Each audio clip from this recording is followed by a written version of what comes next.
we were in here for the meeting. That was the first time I'd seen them this morning. And the noise, the energy was really good. And that was the first thing I said to them. I said, really delighted with that, because part of me expected them to not be like that. But I think, like I said to you on Tuesday night, it was, how they reacted in that dressing room was one of the things that really pleased me the most. And like I say, we're still a young group, hurting, but we're making progress, like I say. And really pleased with how they were this morning in the meeting and how they were in training. Players know when they've played well, even if they haven't got the results, don't they? So it's good that this group has got that. Yeah. Well, we're talking about one key moment, really, aren't we? In the sense of the own goal is so unlucky it could fly anywhere. It was just the attention to detail in that one key moment, but that one key moment there doesn't take away from the performance, and the performance was good. And obviously, we were the wrong side of two very big decisions that didn't go our way. It was interesting speaking to Tyree Shade last week. They looked at the table, they knew where they could get to if they won the game, which would have compounded the disappointment, I imagine. 100%. But like I say, from my point of view, I was really pleased with how focused they were with that, and how focused they are, and how together the group is, the connection that they're developing. And we're still only 14 games in. And for us to go there against, Rotherham's squad, you see who they're bringing on, and no disrespect to us at this moment in time. We were hopeful of some numbers coming back for Saturday, but we had two 18-year-olds and a 17-year-old on the bench, and that's a credit to them, but the whole squad as well. It's interesting you say that. Does that make you have to be ultra vigilant in what you do in January, because you don't want to upset anything that you're starting to build? Yeah, obviously plans are underway now in terms of looking at January. As you know, my view on anybody coming into the building has always been the same ever since I've been a manager, is that he's got to be the right type of person first and foremost. I don't want to be bringing in anybody that, like, for a better phrase, comes in and upsets the apple cart, and definitely not. Fifth successive game on the road without defeat. Sixth is going to be a tough one, isn't it? Because Bradford are flying high, big crowd there as well. How do you approach a game like that? Well, we'll be going with the same mindset, Obviously, we want to go there and come away with a win. And if we can't get that, then certainly not to get beat. But our attitude, our energy, our response to the challenge that's been thrown down to the lads for those games has been magnificent. We've got to keep that going. Are you surprised at how well Bradford have done promoted last season? I mean, it's a big club. They've been in the Premier League as well, of course, and you know the demands of that course. Club. Yeah. No, I'm not surprised, because if I look at, I thought, the appointment of Graham Alexander, who I've got a hell of a lot of respect and time for, was a very good appointment from that point of view. And then I think the appointment of David Sharp as the CEO there was very good. He's been there, seen it, done it, knows how to run a football club.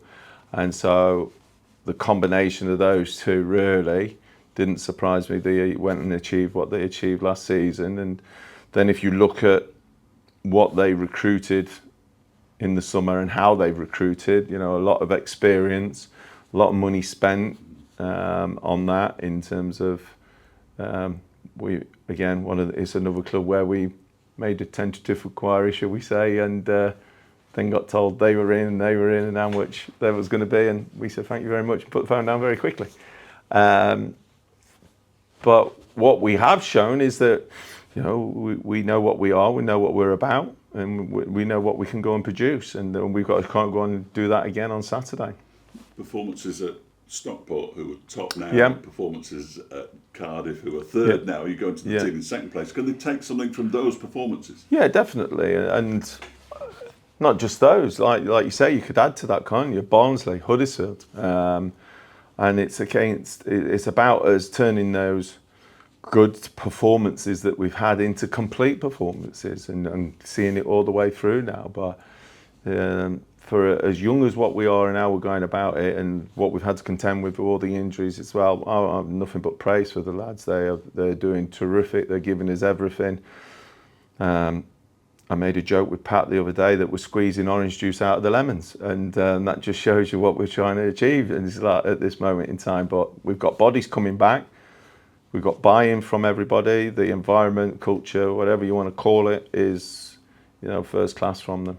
I'm going to chuck in Wimbledon and Bolton well. Yeah. You beat both of them, and they're in the top 8, 9, whatever it is. Yeah.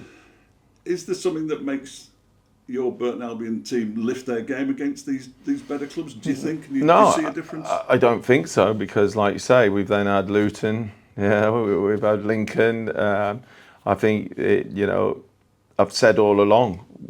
One, we were massively young at the start of the season. We brought the experience in Brad and George Evans, and you're seeing the impact that they've had. And then it's about, like I say, building those relationships, building those connections, and credit to the lads for how tight the group is, and going and getting results away from home obviously just brings them closer together even more.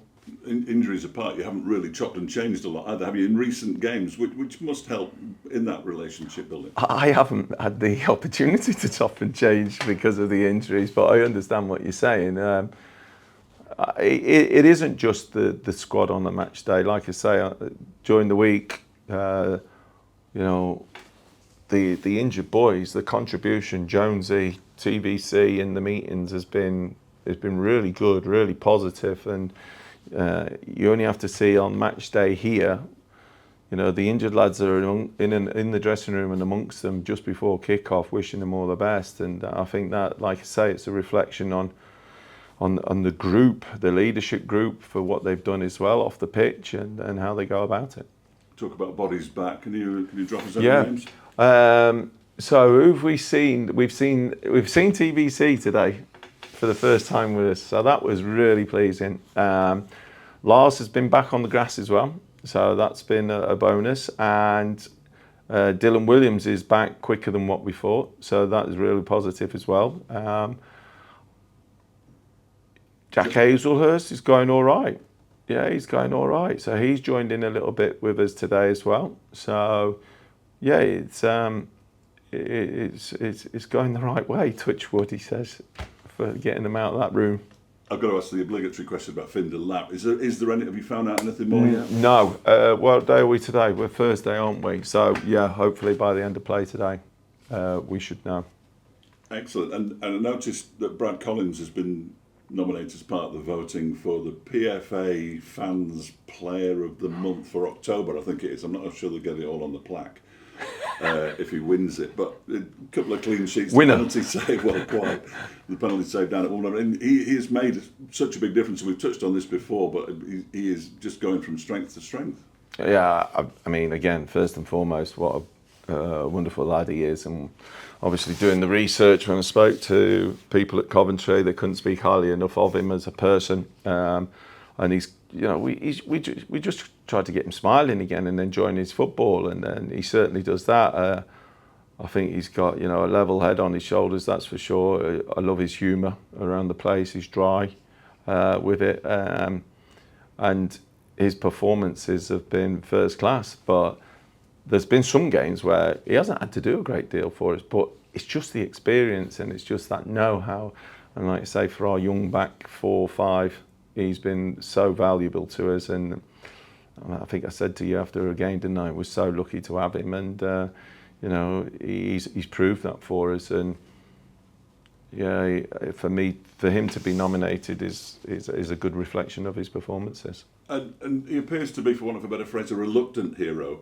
I watched the club video after Wimbledon, and they really had to push him to the front to go and take the acclaim of the away supporters. Yes, no, and that's what I love about him. He just gets on with his job, and that's him. He comes in, he trains, gets off, and he's the lads love him because he just goes about it quietly. But he's, like I say, he is dry.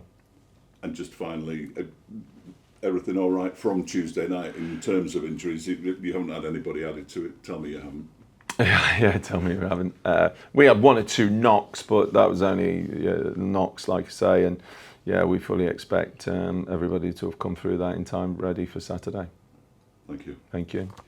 Whilst we're on the topic of injuries, Gary, sorry, one more. JJ McKiernan's not been mentioned in the last couple of weeks. How's he getting on? Yeah, he was back out on the grass today with the medical department, but not with us yet. But that was a positive sign with him and his hamstring. So, hopefully now he can push on now. We've mentioned the unbeaten run already in terms of being 5 unbeaten away from home, but it's not just that. Your side's scored in every game away from home so far in the league this season, bar the draw at Huddersfield, and that was a 0-0 draw. So if you consider that, and you also consider the fact that Bradford have only kept 3 clean sheets so far this season, does that give you a bit of confidence in thinking that you can go there and get another goal away from home? We had the mantra last year of next goal, and that's exactly what we've done this season. I was really pleased with our outlook on it on Tuesday night when we go 2-0 up. We didn't sit in. Jack Armour has one cleared off the line. Charlie Webster has a great one saved. And that's exactly what we'll go and try and do again on Saturday. We know the challenge that lies ahead.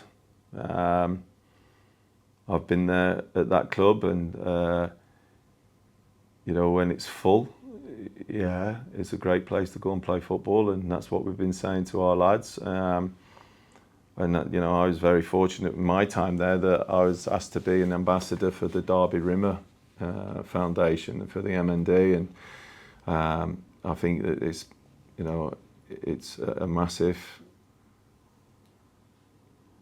charity that needs to keep getting the support, because at this moment in time there is no cure, and we only have to see last weekend, I think it was Lewis Moody, wasn't it? So there's another sportsman, and obviously there's people up and down the country. So it would be nice if we could keep banging the drum about that, and that's one of the massive positives I take from my time there. Speaking of your time there, I know you like to focus on next game, but of Yep. course the next 2 league games for you are against sides that you've previously coached with Bradford and Blackpool. How do you sort of, on a personal level, try and take away the personal side to the game? Do you know what? I didn't realise that, because we just had Rotherham and I played for Rotherham, Bradford obviously, and then that just shows you I don't get carried away. I'm only looking at Bradford and forgot it was Blackpool next week. Or not forgot, just didn't know. Game at a time. No, it's always nice to go back to your old stomping grounds and bump into people that some you can call friends there, and some that obviously are acquaintances. And I'm sure there'll be 1 or 2 people there that on Saturday that I'll see that it'd be nice to see. And then just finally, I mean, football's a fickle game, and I suppose there's no better time for the fans to be following away from home when you're 5 games unbeaten and the team's playing the way they are. I think the fans have been, like I say, all the time. They've been fantastic with us, at home, away, last season, this season again. It wasn't the prettiest of nights on Tuesday night, but we had a real good following in terms of weather-wise, and the noise that they made again, from my personal point of view, I can't thank them enough. I know that the players really appreciate their support, and it'll be a good to have their following there again on Saturday.